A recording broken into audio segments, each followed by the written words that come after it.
the Jazz have this perception versus reality. And I want to play this bite from Charles Barkley and Shaquille O'Neal. And I want to know what you guys think of this, because I think this bite right here is incredibly damaging to the Utah Jazz. These people going to heaven up this way. Ain't nothing to do with this boring-ass city. Now it's boring? It's boring. Ain't nothing to do with I thought it was this. great. It's a great city. No, you just was like, these people, ladies, hey, it's a great city, but ain't nothing to do with it. These people all going to heaven. Oh, my gosh. I've never ate so much room service in my life. Can't smoke, can't drink. These people going to heaven.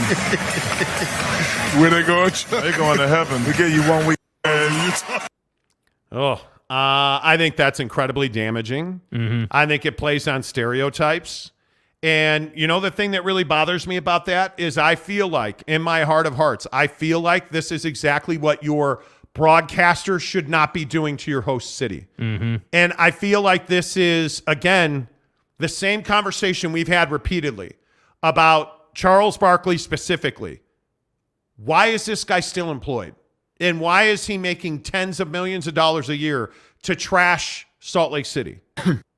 This is what I struggle with. Is anybody even going to say anything to him?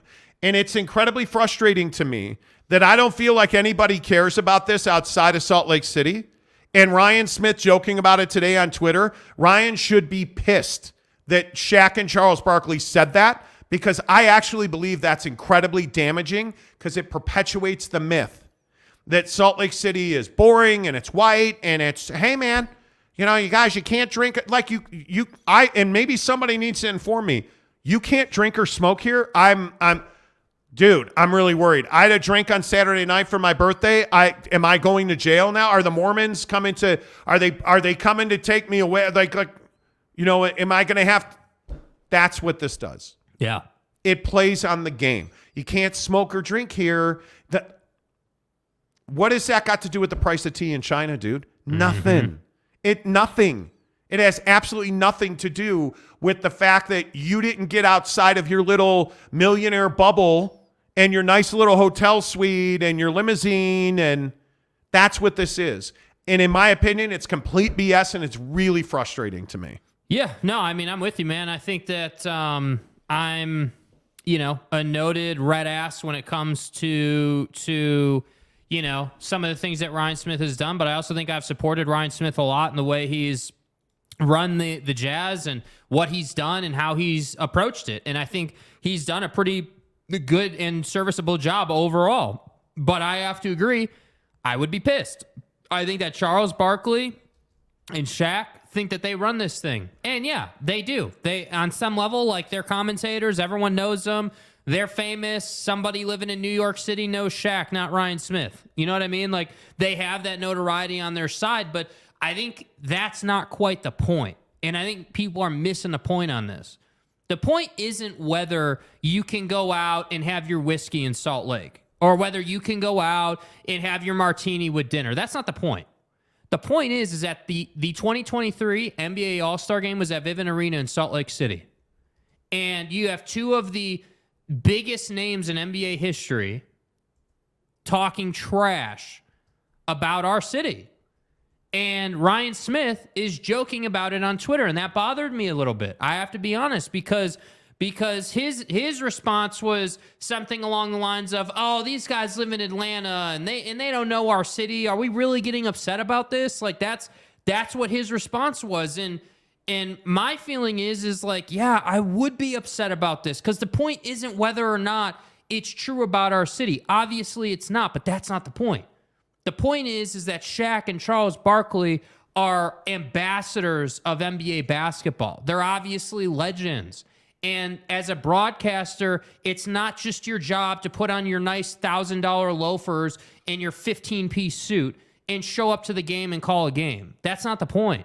The point is to show up and do right by the host city and to respect the host city. Last time I checked, I didn't hear this about any of the prior cities. I didn't hear any jokes about whether you could drink or you ate the most room service in your life. It's not my problem that you don't know where to go and hike.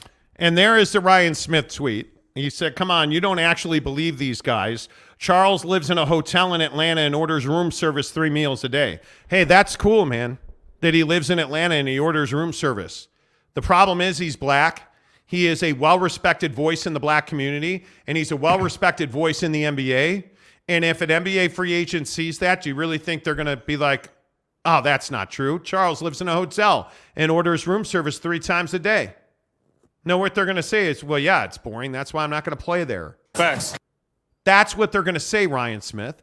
And the thing that bothers me so much is I actually don't think it's boring. I've lived across this country. I chose to live here. I lived here, moved to Arizona, and moved back because I missed it so much. I know it's not boring. But is it Buckhead, Georgia? It's not. Is it strip clubs and nightlife? It's not. Are there hookers on every corner, which Charles Barkley has frequented? No, it's not. Is it boring in that respect? Okay, sure, it's boring in that respect. But then again, I'm not the guy that is out soliciting hookers like Charles Barkley. And I'm not apologetic that I said it. You want to sling mud? We can sling mud. I'm not the guy that is going to sit here and let somebody smear our city and do nothing about it. And I may not be the millionaire owner of the Utah Jazz, but damn it, I love this town. And I love this state. And I think this is Bush League. And I think the problem is Ryan Smith is the owner of the Utah Jazz, and he's making light of it on Twitter instead of going to Turner and instead of going to the NBA and saying, hey, this isn't what we paid for the All-Star game. Facts. And the problem is now you can't unwind the watch. I don't care if Charles Barkley and Shaq apologize for it. It doesn't matter. A, they won't. And B, what good's it going to do? Yeah. But if you're Ryan Smith, you better be pissed as hell about this, and you better let people know you're pissed as hell about it. Well, and it's for me anyway, like, you know, this tweet is the same thing as Shaq and Charles. Even if Ryan were to go to Turner now, are you genuinely upset, or are you just going because you got some heat? You know what I mean? And that's my thing here. And I'm always really, really intentional because I know who listens to this show. We have some people who listen to this show, and I want to be really intentional about what I say. I'm not on a mission to trash Ryan Smith, but this upsets me. This isn't about the Utah Jazz. This isn't necessarily about some player or fooling around with Russell Westbrook or whatever. This isn't really even about basketball. I live in this town, bro. I drive these streets. I am out here like every day, just like you are. And it surprises me that a guy of your stature, with your resources and your relationships in the position that you're in, you're not upset about this. Clearly, you think that this is just no big deal, that they're just kind of joking around. And, you know, they're from Atlanta. They live in hotels. Like, you guys really going to believe them? It's not about Utahns believing them, guy. Do you not get that? The point is not that Utahns believe them or don't believe them. It doesn't matter almost. The point is that New Yorkers believe them. The point is that ATLians believe them, that SoCal folks believe them, that the Bay Area believes them, that Denver folks believe them, that Phoenicians, where Kevin Durant plays basketball, not Salt Lake, Phoenix, where Kevin Durant plays basketball, they believe them. Yeah. So I'm telling Ryan Smith right now, he needs to get the hell on board with this idea because it's really bothersome, man. And it's damaging. I mean, we can sit here and we can storytell and we can spin and, oh, it's just Chuck being Chuck and you know Shaq. Shaq didn't fool. And damaging the Utah Jazz. So let me get this right. This all happened in the same year. You traded Donovan Mitchell. On his way out, what did he do? He did interviews. He talked about his experience in Salt Lake. He talked to different players. He has relationships. Talked about how he wasn't a big fan of the police in Salt Lake City and the politics, and it was a very white city, and he didn't see a lot of people who looked like him in the stands. Agree or disagree, he said that. I'm not here to have a discussion about what you believe or don't believe. If you're watching this show right now, I'm having a discussion about the perception of our city. And yes. I'm telling you that Donovan Mitchell saying what he said, I don't have a problem with what he said because that's his experience. I respect the man, right? But what I'm telling you is that was incredibly damaging to the way people view this city after the BYU volleyball incident happened. So let me get this right. Let's keep winding the clocks back. We've got the BYU volleyball incident that made us look like a racist-ass state. Then we've got Donovan Mitchell saying what he said. Now I've got Chuck and Shaq sitting at the desk on the court at the broadcast table making a joke about how they've never had more room service in their life. And I'm supposed to just be okay with this? And then I see Ryan Smith on Twitter doing what he did today, and I'm supposed to just laugh this off and be like, oh, yeah, well, they were just joking, yeah. No, I'm not. And after you paid hundreds of millions of dollars, essentially, to get the NBA All-Star Game. Your broadcast partner, the biggest personality at TNT, ripped your city. Like, that's what sucks. And I agree with you. I think it's on top of Don. It's on top of South Carolina basketball. By the way, the #1 basketball team in the country on the women's side refusing to play in Provo. That's on top of Duke basketball. That's on top of Russell Westbrook. Because don't forget the whole narrative about Russell Westbrook. Yeah, but we want to talk to him about whether he wants a buyout or not. It's just really frustrating to me that this happened, because I actually thought the event was fantastic. I thought Mac McClung put on a show. Dude. I thought the three-point contest was absolutely unbelievable. I loved every second of it. Facts. And then this happened. And it instantly turned me off, dude. It instantly turned me off the second I heard it. And I just, man, like Chris Brickley had an amazing event at the Maverick Center with Bose, where he had Richard Jefferson and they played a private 2-on-2 tournament. In front of invited guests. Like, it was an amazing event. Like, everything was great for the most part. And then this happened. Yeah, it hurts my heart for Utah, because I think we just deserve better, man. And I don't want to belabor the point, but I'd love to get your thoughts on it. Brady Cook, who's a member of the program, says, I think the Jazz did well, and Shaq and Charles' opinion doesn't matter. Oh, contraire, mon frere. I think with all I due wish respect, it didn't matter. With all due respect, you're uninformed then if you think it doesn't matter, because they're two of the biggest names in television, and nationally, people are going to believe their word over it's someone not here. even that they're big names in television. They are black cultural icons in the NBA. And you're in a position now where you just bought out Russell Westbrook. You're going to have $69 to $72 million in cap space, and you're not going to get a free agent for that money. That's the problem. You can, and Brady, with all due respect, it's just, I think it's inaccurate to say it doesn't matter. With all due respect. Brandon Butler, also a member of the program, says, what? Shaq and Charles being classless? Water's wet and the sky is up. I don't disagree right. with that. I don't disagree with that take at all. And the thing is I'm not going to get upset about them being classless until it starts being about Salt Lake, And again, we wouldn't even be talking about this if this was just on like NBA on TNT and this was on some random, Thursday night or whatever, and they were talking about like it wouldn't even be a thing. But it's the All-Star game. The NBA world, the spotlight of the NBA is on Salt Lake. It is the biggest event of the regular season. It's the biggest event of the regular season, man. And you thought it would be a good idea to trash the host city. That makes a lot of sense. But the host city that paid hundreds of millions of dollars, that paid to upgrade the arena, that closed streets, that shut down this arena and that arena and the Salt Palace. And what happened to, you know what I thought was really funny? And hey, maybe I missed it. Let me know. What happened to Astro World and Travis Scott and all this big stuff? Like, I heard about, the Salt Palace and the Viv and Maverick Center and like all these awesome basketball events and all these awesome things.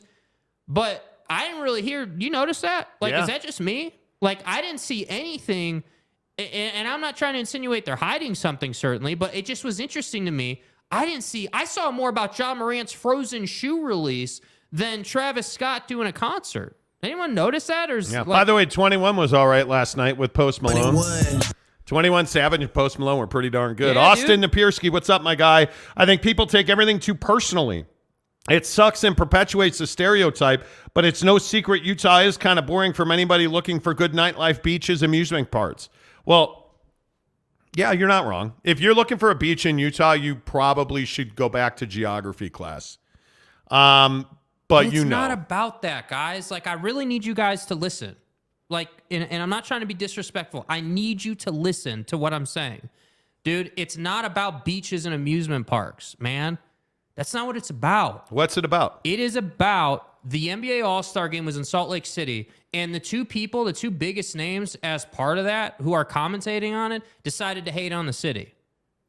Do you understand why that's a problem? I understand if they don't want to rave about our city or if they don't want to say a bunch of positive-ass things about it. If you just want to talk basketball and stay away from talking about the city, I'm cool with that, man. I'm cool with it. You don't have to like where the All-Star Game is. You don't have to like it. But you need to respect it at a minimum because obviously there's a lot going on. And Mr. Utah's the best ever, Ryan Smith, Mr. Innovator, Mr. Silicon Slopes, Mr. Utah has a lot to offer, Mr. I'm going to sign the UFC to a deal and bring them in and do all this great stuff, Mr. Delta Center. I guess I just was expecting a little more. And hey, maybe I'm off base on this. Maybe I am, but I was pretty upset about this. And it surprises me that there's, it seems like, I know we're only 3 comments in, but some everyday listeners and some people that I know personally are just like, yeah, Utah's boring. It's boring. If you want a beach or you want an amusement park, go somewhere else. I'm not really here for that energy. I'm not here for that take. I'm here for, hey, this is a great state. This has the best snow on earth. This has some of the best hiking, some of the best drives, some of the best sunsets, some of the best foods. Yeah, you can get turned up in this city. Like, there's a lot of things that you can do. So it really surprises me that we're all okay just being like, yeah, I'm kind of disappointed in the turn the other cheek thing. But okay, hey, you know what? I'm open to the idea we're making too much out of it. I'm open to that idea. And Austin, you might be right. You absolutely could be right. I'm not trying to go after you, but it just surprises me. Yeah. Jaron Eccles says Charles Barkley sounded drunk during the All-Star draft. He did sound drunk. People asked about that. Hey, and maybe that's a thing. And if he was drunk, that's unprofessional as hell, obviously. Teddy Wayman says, I don't know what they're talking about. I was turnt last night. There you go. Attaboy, Teddy. Attaboy, Teddy. Macho Man. What's up, buddy? He says, well, hopefully it keeps more people from moving here. Seriously, Utah sucks. Don't move here. Dale Donut says Charles and Shaq didn't get the call girls thrown at them here. Greg Hawkins, they shouldn't have said that on air, even if Salt Lake has a long way to go to reach the levels of easy club bar nightlife as a city that Berkeley and Shaq like. Yeah. Barkley and Shaq like. Yeah, they just shouldn't have said it. Yeah. It makes no sense that Ryan Smith spent all that money, time, effort, and you ripped the city. By the way, I thought the building was amazing. I thought the facility, like the court looked amazing. I thought the way the skills competition was set up, like I thought it turned out great. The actual like events and like what the NBA did and what Ryan Smith was involved in, I thought it turned out great. I agree totally. Andy H. Yes, a success, except for Malone. He's a legend, but they have to keep him out of the limelight. Well, damn, and I know we gotta talk about this. I know this blew up on Twitter today when I tweeted about it. So, Karl Malone did an interview with the Salt Lake Tribune this week. And Karl Malone, and I want to make sure I get the quote right. Karl Malone, who is obviously one of the greatest power forwards in the history of the NBA. Karl Malone, who is one of the best players in the history of the Utah Jazz. Karl Malone did an interview with the Salt Lake Tribune this weekend where he essentially said, it's no big deal that I had a sexual relationship with a 13-year-old girl. She had a child of mine when I was 20, and she was 13. Yeah, and the quote reads, quote, I'm not discussing any of that backlash. I don't care. That's my life. That's my personal life. And I'll deal with that like I've had to deal with everything.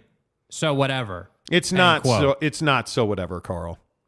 And we've talked about this on the show before, and I know that I'm the lone wolf on this, and I'm happy to be it. Karl Malone is a human piece of garbage. And he should never be around this team ever again. And again, I feel like all I do on this show is talk about what Ryan Smith should be doing. Ryan Smith should cut ties with Karl Malone right now and should have done it already.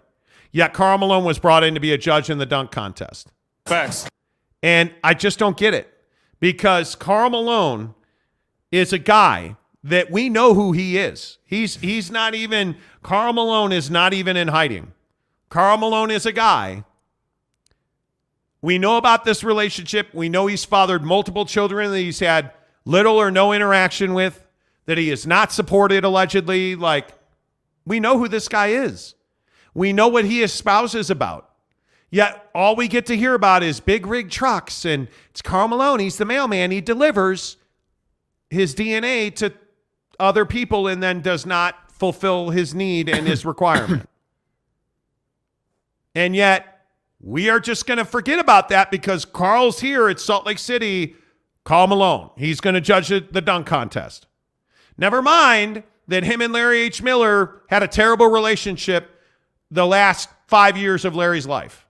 Because it's garbage. Never mind any of that. Never mind that Karl Malone is never around. Except you just sometimes see him show up at games. Me? And all I'm saying is, now it's too much. When you do an interview and you say whatever about your relationship as a 20-year-old with a 13-year-old, I have a problem with that. Yeah. We can't do that. And I think because it's such a big event and because the spotlight is so bright, you can't have these missteps. You can't have Karl Malone as part of your organization representing the Jazz. You can't play highlight videos of John and Karl anymore. It's over, man. He can't be honored as a Utah Jazz man anymore. And at what point are we going to move past that? Right? That's the thing that I struggle with. Yeah. At what point do we move past that? We probably won't. We probably won't. And again, John Stockton's had his issues. Certainly he has with Gonzaga and the politics. Totally get it. This is a whole entirely different thing with Karl Malone. His deference, his willingness to just say whatever to what amounts to sexual assault, in my opinion, you can't have the guy around anymore. You just can't do that. Yeah. Yet I'm being told I'm completely wrong, and Ryan Smith shouldn't have any accountability for this because it happened before he owned the team. So as long as the guy murders somebody before you knew him, but you find out he murdered somebody, then you're not responsible for hanging out with him or exposing him to other people. You know Karl Malone had a child when he was 20 with a 13-year-old girl. And you just think, well, it didn't happen on my watch, so come on over, Karl. Let's wash the big rig truck, the tractor trailer, and we'll spit shine it and things. You know.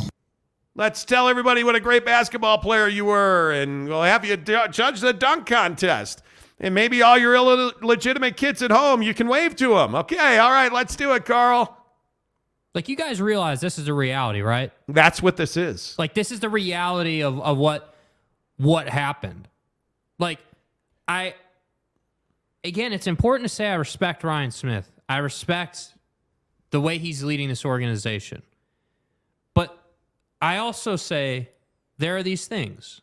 There are these moments, these items, these boxes that have been left unhandled, unchecked, just not taken care of. And I just don't think that a tech billionaire, Ryan Smith, Bill Gates, who the hell ever, I don't think these guys have perspective. And I know that's powerful when you're talking about Ryan Smith because he's from here, so you would think he would have that perspective. But I think you can only eat off a golden spoon so long before you forget what it's like for the average Joe to watch your product. And it bothers me, dude. It bothers me because I think about it, and what was the first thing I thought about when I saw Karl up there? Why the hell was Karl Malone sitting up there? Right? Well, so Karl Malone was part of the jersey unveiling, right? Oh, that's right. No, he wasn't. He wasn't. To your point, he's never around. But that's right. This is a national event, not a local event. So, yeah, we're going to throw him up there and let him, do that. That's what bothers me, man. So I look at the Karl Malone thing. I look at the Chuck and Shaq thing. Like, I look at the Travis Scott thing. Look at the Donovan Mitchell thing. I look at the BYU thing. Like, how long until someone other than us steps up and says, damn, like, we got a problem here. And it's not going to get fixed overnight. It is a big issue. It is rooted deeply. No one expects it to get fixed overnight, but we got to start heading the right direction at least. Eric in Raleigh says you don't perspective when you're Ryan Smith rich. That's what I'm saying. That's not wrong. And that's someone, Eric, who not wrong. is an East Coaster, I believe, right? You're on the East Coast? Like, you even understand that. Yeah, that's not wrong. That's not wrong. Facial recognition. Let's see. Teddy Wayman, a member of the program, says, and then they freaking honored him at the All-Star game with LeBron and Kareem. Yeah, they did. Yeah. Car Wash Channel says Salt Lake is not boring. I don't think it's boring either. It's just not, again, to the Charles Barkley comment, it's just not where you come for strip clubs and hookers, dude. It's not. I live here because my wife loves to hike. I love to snowboard. I mean, you can get Mexican food on every corner. And I'd like to look at something other than city buildings. Is that a problem? NBA fan 97 says extremely frustrating the Jazz refused to disown Karl Malone. It's the emotional attachment aspect of Utah with their players. Shake my head. But are you not emotionally attached to Larry H. Miller? The falling out those two guys had was unbelievable. Epic. And you're just going to like wipe the slate clean. Let me ask this question, though. I think this is fascinating. This is a fascinating little wrinkle. Does the public really even understand the falling out they had? Like, I don't think that the public, and again, you have to remember that there are people who live in this town who aren't 40 years old, right? Like, there's this younger generation who's never going to get to watch Michael Jordan play basketball, never got to watch Kobe, never got to watch, Stockton to Malone or any of these titans of NBA basketball. So they got to go digging. And I feel like there's this assumption that, hey, the young crowd, the NBA crowd, is not really going to make a big deal in Salt Lake about Karl Malone. And they're not going to make a big deal about the fact that honoring him with Kareem and LeBron and putting him on that desk is disrespectful as hell, man. I think, Teddy, that's the best point. All of our NBA and Utah Jazz talk presented by Quick Quack Car Wash, the best car wash in Utah. Quick Quack. Hey, man, we want to give you 50% off of your car wash at Quick Quack Car Wash. All you got to do is scan this QR code on the screen. And again, if you guys are if you're watching this on, a phone, just screen grab that, have somebody, use your wife's phone or your girlfriend's phone or whoever. That'll take you to the link and you just pull up to the Quick Quack and get 50% off of your car wash. Any car wash you want to get, 50% off. With this storm coming tomorrow, you're going to need a car wash, man. I'm telling you. And the best part about Quick Quack is not only do they always have these great 50% off deals like this, but they really are friendly. It's fast. You're in and out of there in 5 minutes. I love Quick Quack. And by the way, it goes without saying that the thing that I really like about Quick Quack Car Wash, the car wash is amazing. Yeah. The car always looks good. The wheels, the tires, the front, the back, the sides, the top. It always looks good. You get free towels. You get free vacuums. Like, it's the best thing, dude. And it's 50% off at Quick Quack Car Wash. Make sure you tell them you heard about it on the Monty program. Big news in Jazz country today. Russell Westbrook is close, if not already. Russell Westbrook is going to be bought out by the Jazz, and he's going to join the Clippers. Jake, do you like this move? Yeah, I mean, I think that it's a logical move. I think that, the Russ situation, as I was just kind of alluding to, needed to get taken care of. It needed to take care of itself. And I think that, I like I like the buyout. I was never an advocate of having Russ play on this team. I always felt like it was an awkward fit. I always felt like this is something that really shouldn't take place, especially with his history. And it's kind of funny, like we were talking about Karl Malone and how that all went down and talking about All-Star Weekend. And I think about this situation, which, obviously involves Ryan and that front office with Danny Ainge. And I look at it and I say, I don't know why we ever fooled around with this. And I know it's up to Russ. I get it. Russ has got to find a home, yada, yada, yada. But to me, my standpoint would have been, hey, you're never going to play here. We're going to buy you out, and let's just start having that conversation. So I was really pleased to hear that he had reached a buyout or is close to reaching a buyout and going to the Clippers and doing that whole thing. I think that's a great fit. I do think what's really interesting about this, though, is that he's essentially made it so all he's got to do is walk across the hallway, quite literally, to the Clippers locker room. I think that's incredible. And I think that the fact that I think it's Sunday, the Clippers and Lakers match up. I believe it's Sunday. Could be wrong. I have to double check. But they have a matchup coming up soon.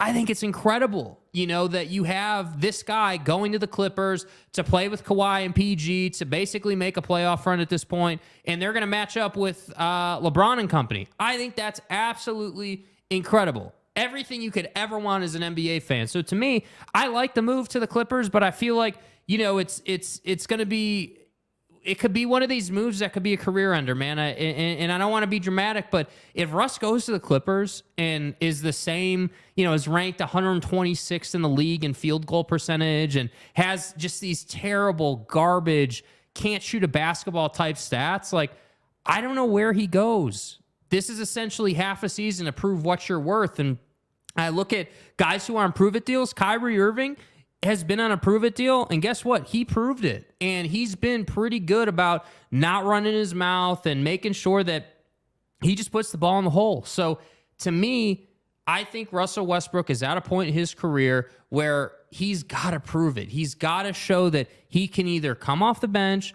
or return as a starter and get the job done. And if he doesn't do that, I'm not sure where his career goes from here. I don't know, how you fix that or how you change your reputation. So to me, I like the move, but I just think it's a very high risk for Russell Westbrook. And I think that Kyrie Irving has shown you can prove it and shown that you can basically fix anything by putting the ball in the hole. But Russ hasn't shown to be incredibly proficient to a Kyrie level of doing that. So I don't know if 20 off the bench a night is valuable enough to fix your reputation, but I know if he gives that to the Clippers, they're going to be a big-time problem in the Western Conference. Yeah, and I totally disagree with you. I think that he absolutely makes the Clippers a force. I think when you look at Russ and you look at the way he plays defense and his ability physically, I think that's what they need because they know now that they have to go head-to-head with the Suns.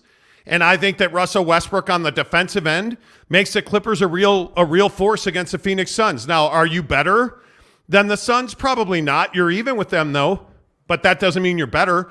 Can you count on Russell Westbrook? Probably not. But do you need to with Kawhi and Paul George, two of the best shooters in the NBA? Probably not. You're no longer relying on Luke Kennard to hit an awkward three-pointer out of the corner and hoping he can play defense. Russell Westbrook, for everything he wasn't in L.A. for the Lakers, he's an upgrade for the L.A. Clippers. Let's just stop beating around the bush on this. And you add Bones Highland to that, like this team got a lot deeper at the guard spot. And, by the way, what else does he do? He bumps Terrence Mann down to the shooting forward, which is where he should be in the first place. I just don't see how this is at all a risk for Russ. We know what he is. He's a Hall of Famer, and I agree with you. If he goes there and he sucks, he's probably done. But he's not going to suck. I think he's going to go to the Clippers, and I think he's going to make a real difference for them. Yeah, I hope so. Because I think he's still got a lot left in the tank physically. I still think his body's got, 4 or 5 seasons left in him. Like, I think he's got plenty of time here. But I don't know, man. I don't know. We'll see what they do with him. You going to bring him off the bench? You going to start him? What are you going to do with him? No, you got to start him. Well, you got to start him. Maybe. I don't know, man. I think I'm not going to sit here and guarantee that. And maybe I'm just missing the point on that. But I don't know that it's a gimme that you start him. I think that they need to figure out how they want to run offense, what they want the second unit to look like with him on the roster. Like, I think it's more than just like, hey, we added Russ, throw him in the starting 5 and let's see what this looks like. Like, I think that's a little irresponsible. Gabriel says, I don't know if this will fit well. Hopefully it does, and Russ does great things. I think he's a really good fit there, mainly because I think there's a certain level of desperation for Russ. Mm-hmm. And you're playing with two guys who he fits really well. As much as he did not fit with LeBron, I think he fits with PG and Kawhi quite well.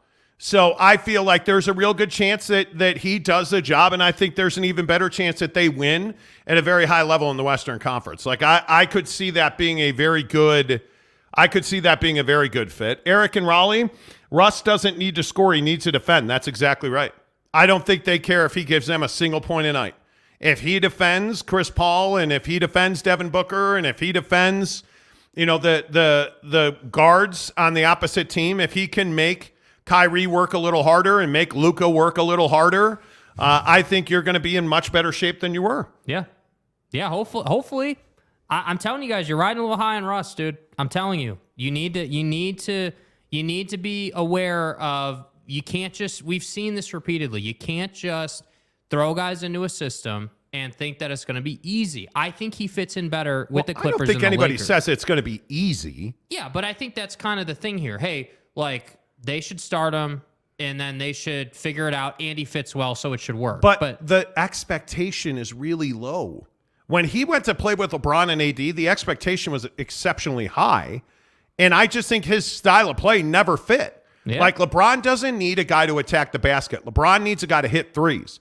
He needs a facilitator. They needed to run essentially a modified version of the triangle, and Russ just was never going to be that guy. I'm telling you, with the Clippers, he just needs to run the floor and be physical. He needs to rebound and play defense, run the floor. Yeah. That's what he needs to do. Yeah. I don't think it's a slam dunk that it's going to work, but I think he's a much better fit than Patrick Beverley, who, by the way, signed with the Bulls today. Yeah. Like, I think he's a much better fit than certainly anybody else that was out. He's a Hall of Famer. I mean, it's a guy that averaged a triple-double for a season. And, again, I'll die on the hill and say I don't believe that we've seen the best of Russell Westbrook the last year, certainly. But I do believe that he will make it. I think that he will have a contract next year because I think he's going to play quite well for the Clippers. Yeah. Now, again, in the Western Conference, man, anything's guaranteed. Did you see what LeBron said about his last 23 games? And I think this is fascinating. LeBron is saying that his last 23 games are the most important games of his career. The last 23 games of the season. What do you make of that? No, I think it's true. I think he's not known as a certified winner. I think that in the playoffs, he has some questions to answer as far as championships. I think the guy is, right up there with the best of them. I think that there's just a big sect of the NBA that I think likes to hate on LeBron, and I think they need to make the playoffs without being in the play-in, man. And that needs to happen. You can't waste the best of the rest of his years like this. Like, it's just not good enough. And it's I agree with him. I think that it's cool. You're the all-time scoring leader. Great. That's behind us now, right? Yeah. Like, with all due respect, it's behind you. You did it. It was a great moment. We all experienced it. We talked about it. That's behind you now. The All-Star break's over, bro. It's time to get your ass back in the gym. It's time to get back in that mind space, that mindset. Like, it's time to grind. And I think that if they can win, 17 of their last 23, 16 of their last 23, that would be huge for the confidence of this team. Make sure you hit the like buttons while we tell you about our good friends at Barbecue Pit Stop, bbqpitstop.com. The best barbecue equipment in the business. A lot of people always say, Barbecue Pit Stop, what kind of food do they serve? No, friends. When you hear Barbecue Pit Stop, you think the best equipment in the barbecue business. Traeger smokers, Big Green Eggs, Yoder, Camp Chef, you name it, they've got it at Barbecue Pit Stop. But again, it's what we say, I feel like, about all of our partners. There's great people at every one of their 5 locations here in Utah. Logan, Layton, Lehigh, St. George, and of course our good friends in Murray on State Street right across from the mall. Barbecue Pit Stop's got the best guys in the business working in their stores. And I know that a lot of people are intimidated about running a smoker if you never have. Like, we made wings in 35, 40 minutes last night on the Traeger Ironwood 885 in my backyard at the crib. Mm-hmm. You plug it in, you hit ignite, it turns on. You put the wings on the smoker. After, of course, you've put the asado seasoning on top of those wings, all drums, ranch dressing, that you got at Barbecue Pit Stop. See, because they don't just sell you the smoker. They also sell you the best rubs, sauces, seasonings, wing dust, tongs, aprons, floor mats, smoker covers. You name it, they've got it. bbqpitstop.com. Of course, you can shop online. So no matter where you have heard about Barbecue Pit Stop, bbqpitstop.com to shop online. Make sure you tell them you heard about it on the Monty Show. Always good to talk about Barbecue Pit Stop, man. Like, they're just Steve and Lehigh, who hosted our BYU Oregon watch party. I mean, they're just tremendous guys. Clint showing people how to make wings and pizza and briskets, and it's amazing. And by the way, I'm a Traeger guy. Yeah. There's just no... And I know that Yoder, People Magazine, I think it was named Yoder the most popular smoker. Hey, man, they've got Yoder too. But this Ironwood 885 that I have, the Ironwood XL that just came out from Traeger, dude, that's why you go to Barbecue Pit Stop. That's what I'm talking about. All right, let's see. Brent Burnett says, gotta admit, Tanking with 2 chances in the lotto seems tempting. Imagine VW and Scoot to the Jazz. I don't want to have this conversation. I'm not here today, for bro. it today, man. Yeah, I'm worn out on the illogical we're a tanking team thing. You're just I love you, bro, and I appreciate you, Brent, but I'm telling you, you're in fairyland, dude. And now you're the only one in fairyland. Yeah, you got to let that go, man. Nobody else is like, we need VW. Nobody else, dude. Yeah. Can you guys remind me why you changed the time of your show? Probably said this before, but I've been missing the show because of this. Oh, well, frankly, 2 things. Our listenership in the afternoon is far larger, number 1. And number 2, it really came down to a lifestyle thing. It was a lifestyle change that we wanted to make because we were getting up at 3:50. When you're getting 4 or 5 hours of sleep per night, it makes it very difficult to function. And, one of the things that had gone by the wayside was working out, not being able to get to the gym. And it was really a lifestyle, but there's the listenership. And we put it out to bid with our listeners. We asked people, hey, what do you want? What do you want to hear? And almost universally, people are like, oh, yeah, we want to afternoons. So I totally get it. I think, the gym, the sleep thing, I think overall, for health, it's just an ass kicking to watch the Jazz game till 10 o'clock and then get up at 3:50. It's just not. It's tough to do. And now there's studies coming out, which really scare me looking back at how long we've been doing mornings, coming out saying that it's really hard on your heart and your organs to sleep 5 hours a night. It's just not good for you, So not ideal. So that's predominantly why we did it. Eric and Raleigh says VW is 7'9" and 42 pounds, not going to make it in the NBA. I think he'll make it. It's just going to be a tremendous adjustment for him. And again, I just think that Scoot Henderson is the more ready body.